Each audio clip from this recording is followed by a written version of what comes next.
Un hombre de pie frente a una pared de roca en el desierto. No construye. Talla. Y detrás hay una ciudad para 50.000 personas, con agua corriente y templos, en el lugar donde ninguna ciudad debería sobrevivir un solo verano.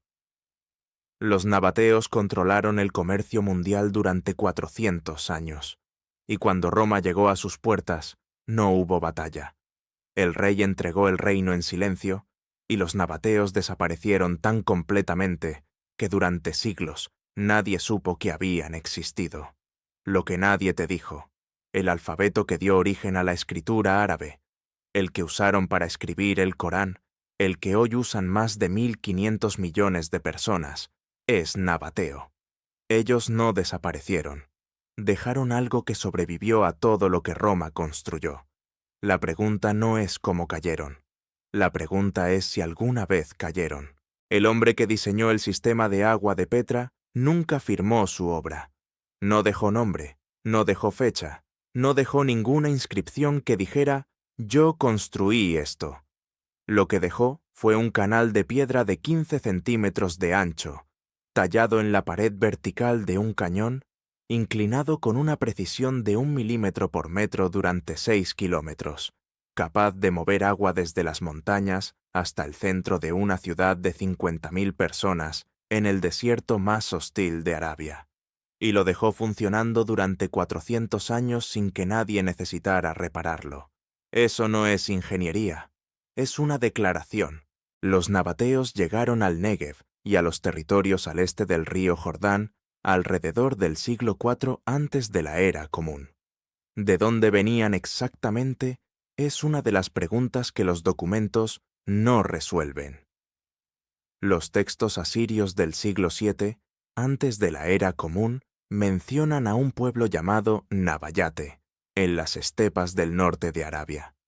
2 versiones sobreviven sobre su origen, y ninguna conviene al poder que los absorbió. Lo que sí está documentado es lo que construyeron.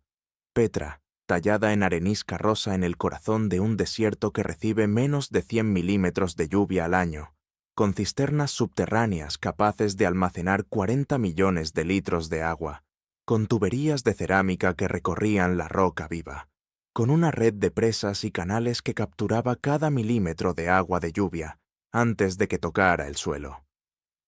Una ciudad diseñada para sobrevivir a todo. Lo que hacía posible esa ciudad no era el agua, era el monopolio.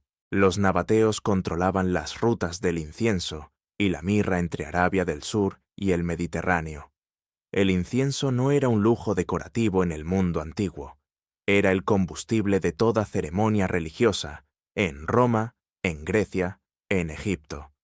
Sin incienso no había sacrificio. Sin sacrificio no había relación con los dioses. Sin relación con los dioses, no había Estado. Los nabateos sabían esto, y cobraban en consecuencia. A mediados del siglo I, antes de la Era Común, el historiador Diodoro de Sicilia estimó que las caravanas nabateas movían el equivalente a lo que hoy llamaríamos miles de millones en bienes por año. No había ruta alternativa viable. No había competidor que sobreviviera a intentarlo. El rey Aretas IV gobernó desde aproximadamente el año 9 antes de la Era Común hasta el 40 de la Era Común. 49 años. En ese tiempo, Petra alcanzó su forma definitiva. El tesoro que hoy fotografían millones de turistas fue tallado durante su reinado. Las inscripciones que sobreviven lo llaman el que ama a su pueblo, lo cual en el lenguaje real de las inscripciones reales del mundo antiguo significa exactamente lo que dice. Es el único título de ese tipo documentado en todo el registro nabateo. Aretas IV hizo algo que ningún rey nabateo, antes que él, había hecho con tanta consistencia. Pagó. Cuando Roma presionó, los nabateos pagaron. Cuando Roma exigió tributo, los nabateos lo enviaron. Cuando el general romano Marco Vipsanio Agripa amenazó con una campaña militar alrededor del año 4 antes de la Era Común, Aretas IV negoció y cedió lo suficiente para que la amenaza desapareciera. Los historiadores de su época interpretaron esto como debilidad, como la conducta de un rey que no podía combatir al imperio más poderoso de la historia conocida, y lo sabía. Hay otra forma de leer exactamente los mismos hechos. Un pueblo que controla el monopolio del comercio mediterráneo no necesita un ejército permanente. Necesita que nadie tenga un motivo económico suficiente para destruirlo. Los nabateos no construyeron legiones, construyeron algo más difícil, una red de dependencias en la que atacarlos costaba más de lo que producía. Roma podía conquistar Petra. Lo que no podía hacer era sustituir lo que Petra movía. Aretas IV lo sabía, lo que ningún documento de su época registró, y que los arqueólogos comenzaron a comprender recién en el siglo XX, es que durante su reinado, mientras construía el tesoro y ampliaba los sistemas de agua y llenaba Petra de templos, también estaba cambiando el alfabeto. Una letra, luego otra. Ajustes pequeños en la escritura nabatea que la hacían más rápida, más fluida, más adaptable al comercio a larga distancia. Nadie entendió en ese momento lo que eso significaba. Roma nunca perdió una guerra que decidiera ganar. Eso es lo que dicen los libros. Eso es lo que enseñaron durante siglos en todas las academias militares de Europa.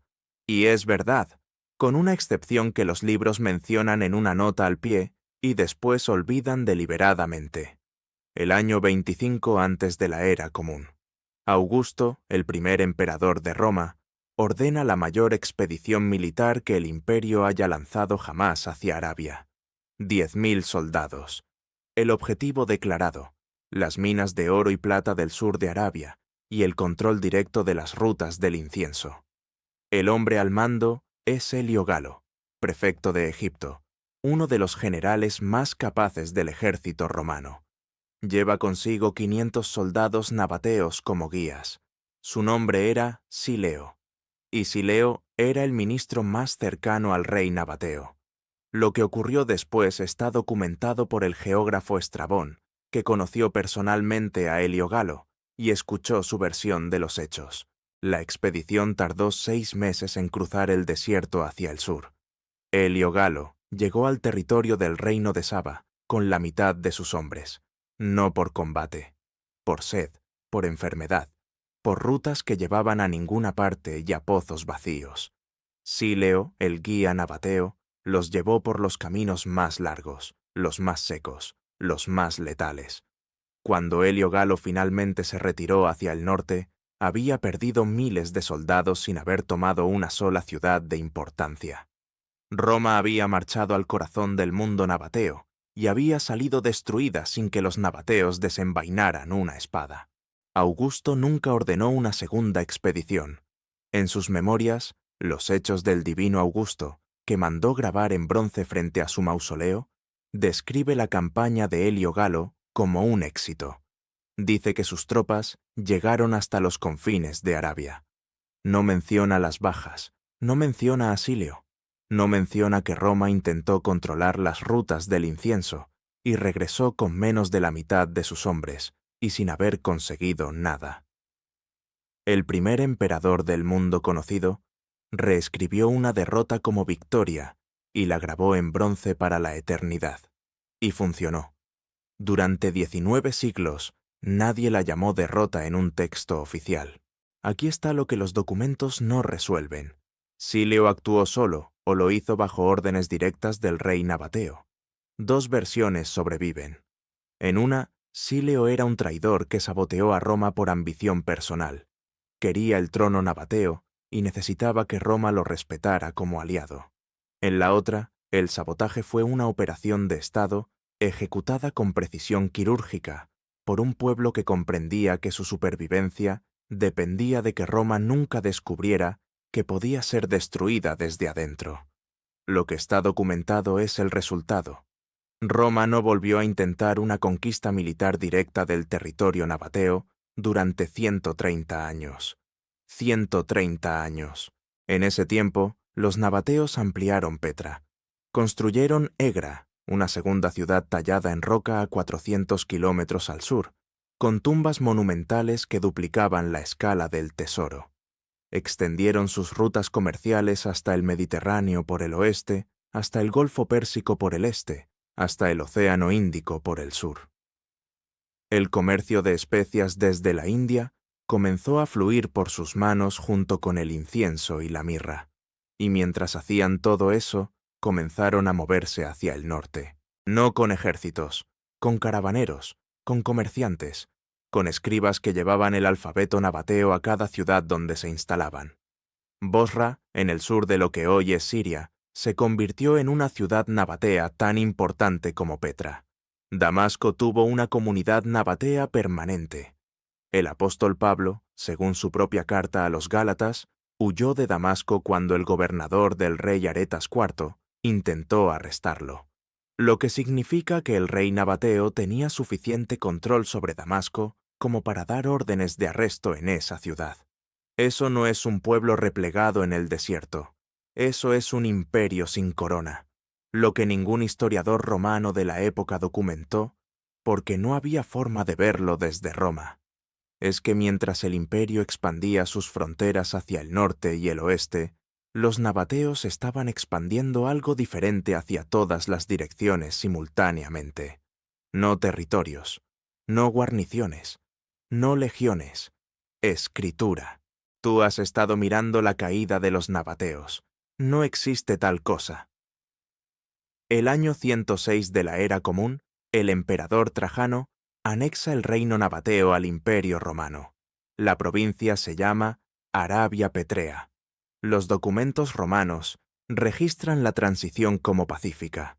No hay batalla documentada. No hay sitio. No hay resistencia registrada.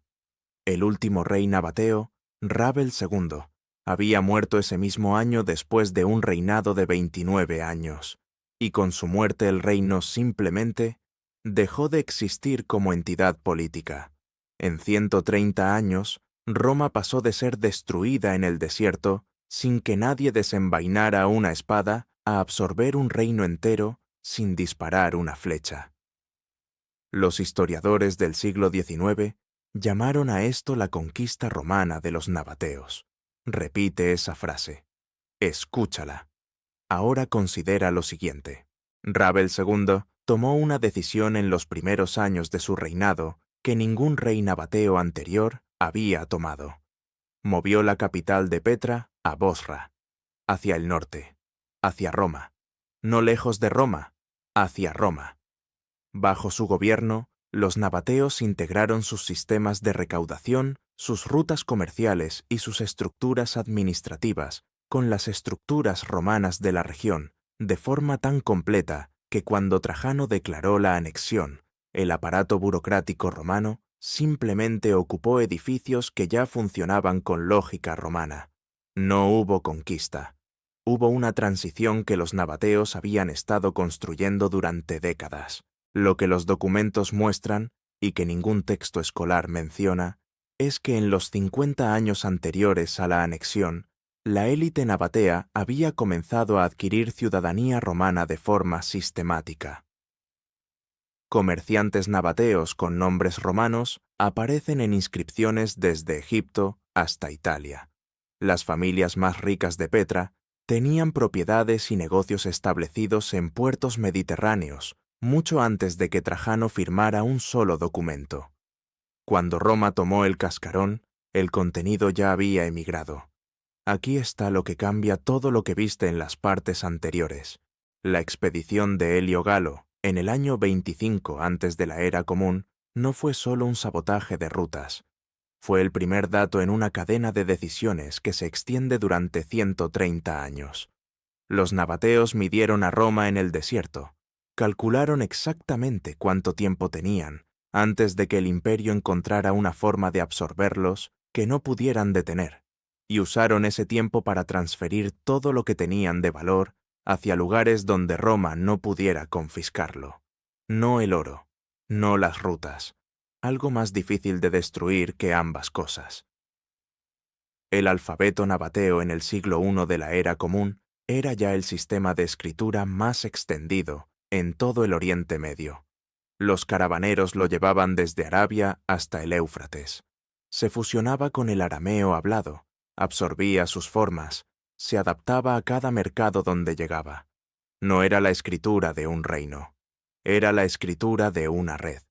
Y las redes no tienen capital, no tienen rey, no pueden ser anexadas. Lo que Aretas IV comenzó a modificar durante su reinado, esos ajustes pequeños en la forma de las letras que mencioné antes y que en ese momento no parecían significar nada, eran el primer paso de una transformación que tardaría 500 años en completarse.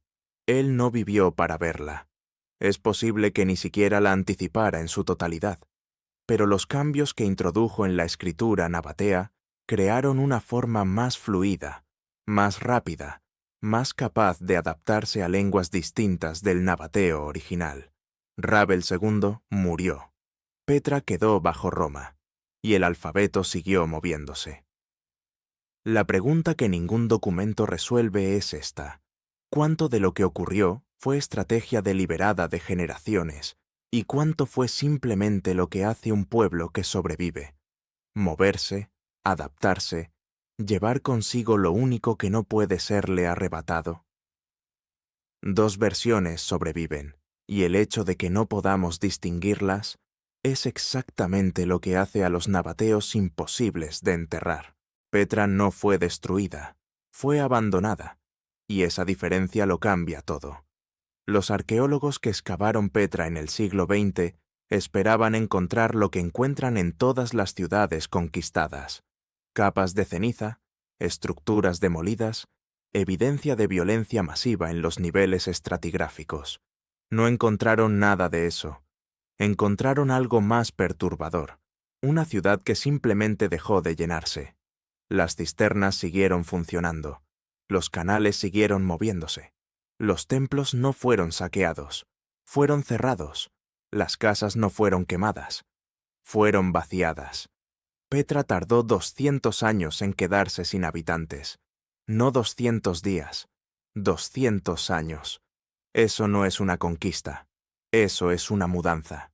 Lo que los documentos romanos registran durante ese período es una anomalía que los historiadores del siglo XIX no supieron cómo clasificar. Las rutas comerciales que pasaban por Petra no desaparecieron cuando Roma tomó el control de la provincia. Se desplazaron. Gradualmente, durante décadas, el tráfico de caravanas comenzó a preferir rutas más al norte, por Bosra, por Damasco, por Palmira. No porque las rutas del sur dejaran de funcionar, porque los operadores de esas rutas, los caravaneros, los intermediarios, los escribas que registraban cada transacción, ya no estaban en Petra, ya estaban en el norte, y llevaban consigo el alfabeto. En el siglo III de la Era Común, las inscripciones nabateas aparecen en un arco geográfico que va desde el Sinaí hasta el Éufrates. No son inscripciones funerarias ni monumentos reales. Son contratos, recibos, registros de deuda, cartas comerciales. El alfabeto nabateo en ese siglo no es la escritura de un reino muerto, es la escritura de trabajo de la economía más activa del Oriente Medio. Pero estaba cambiando. Las formas de las letras que Aretas IV había comenzado a modificar en el siglo I continuaron evolucionando. Las consonantes se volvieron más curvas. Las conexiones entre letras dentro de una palabra se hicieron más fluidas.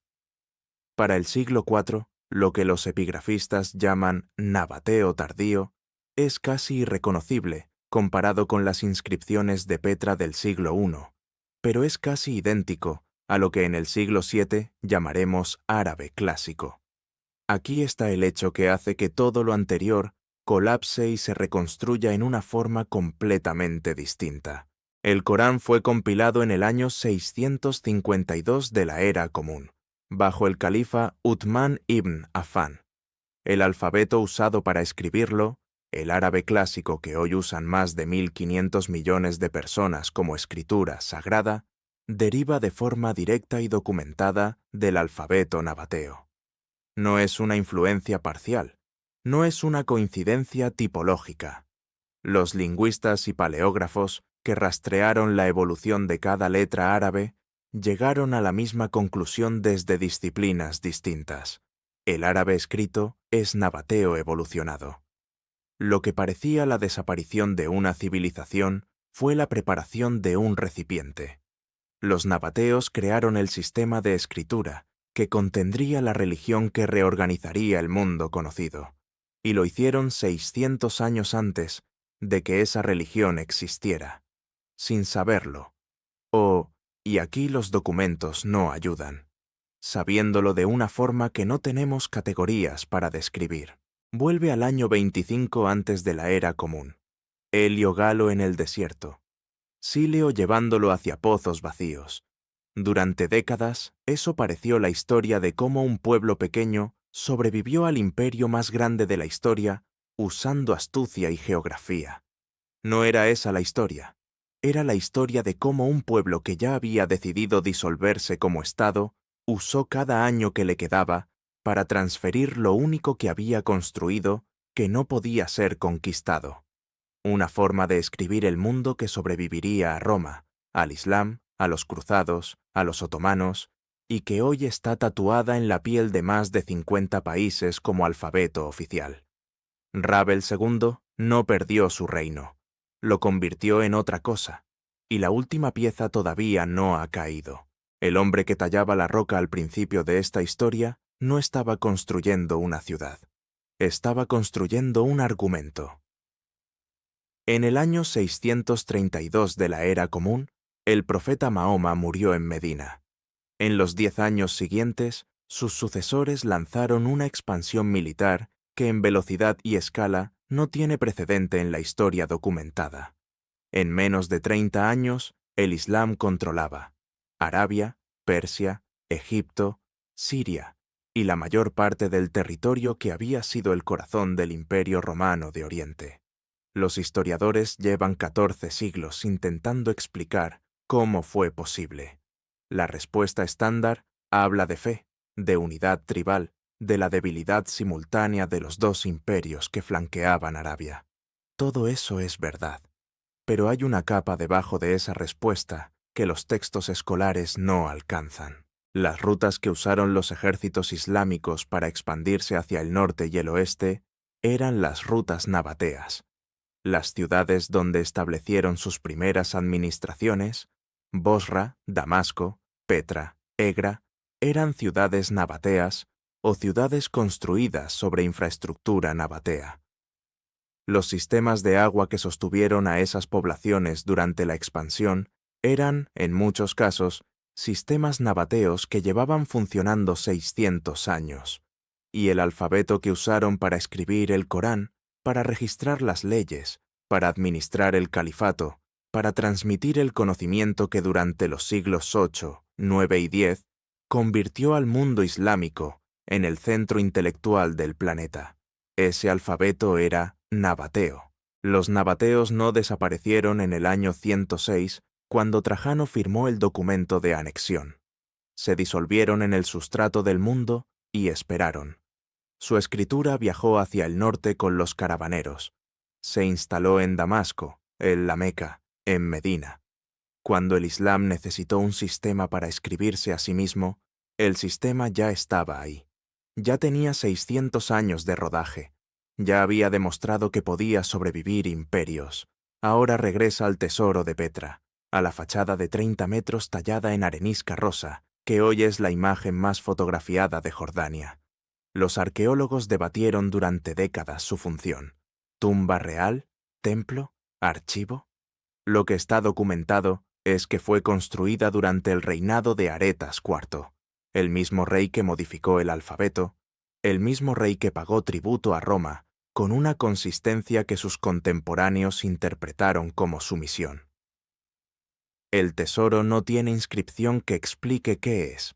En un pueblo que inscribía contratos en roca, que registraba cada deuda y cada transacción en piedra, que dejó miles de inscripciones en todo el Oriente Medio, el edificio más monumental que construyeron no tiene una sola letra que diga qué significa. Eso no es un olvido, eso es una decisión. lo que los nabateos entendían sobre el poder, y que Roma nunca aprendió a pesar de sus 8 siglos de dominio, es que los imperios que graban su nombre en piedra son los que desaparecen. Los edificios pueden ser demolidos, las inscripciones pueden ser borradas, los reyes pueden ser olvidados, pero un sistema de escritura que se vuelve indispensable para el comercio, para la fe, para la transmisión del conocimiento, ese no puede ser conquistado porque no tiene forma de ser atacado. Trajano creyó que tomaba una provincia, tomó el esqueleto de algo cuya carne ya se había ido. Hoy, el alfabeto árabe es el segundo sistema de escritura más usado en el mundo. Más de 1.500 millones de personas lo usan para escribir lenguas tan distintas entre sí como el árabe, el persa, el urdú, el pastún y el kurdo. Es el alfabeto del Corán, de la poesía de Rumi, de las actas del califato abasí, que preservó la filosofía griega mientras Europa la olvidaba. Todo eso comenzó con un hombre en un cañón del desierto, tallando un canal de 15 centímetros con una inclinación de 1 milímetro por metro. No construía para que durara el agua, construía para demostrar que su pueblo entendía algo que ningún ejército del mundo podía enseñar, que la única forma de sobrevivir a la historia no es resistirla, es convertirte en algo que la historia no pueda existir sin usar. Los nabateos no cayeron, se volvieron invisibles de la única forma que funciona para siempre. Se volvieron el instrumento.